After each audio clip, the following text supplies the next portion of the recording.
قرآن و حدیث کی روشنی میں یہ دعائیں آپ حضرات کی خدمت میں پیش کی جا رہی ہیں۔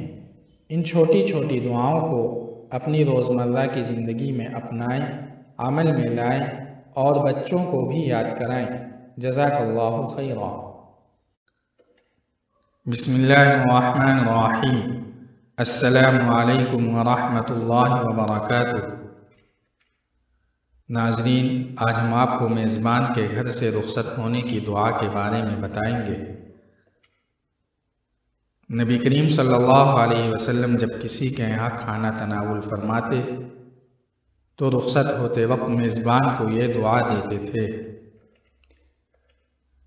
اللہم بارک لہم فیما رزقتہم واغفر لہم وارحمہم۔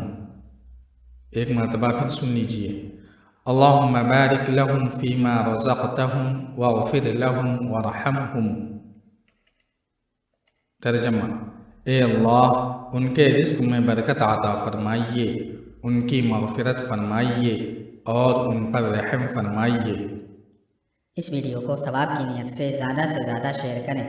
والسلام علیکم ورحمۃ اللہ۔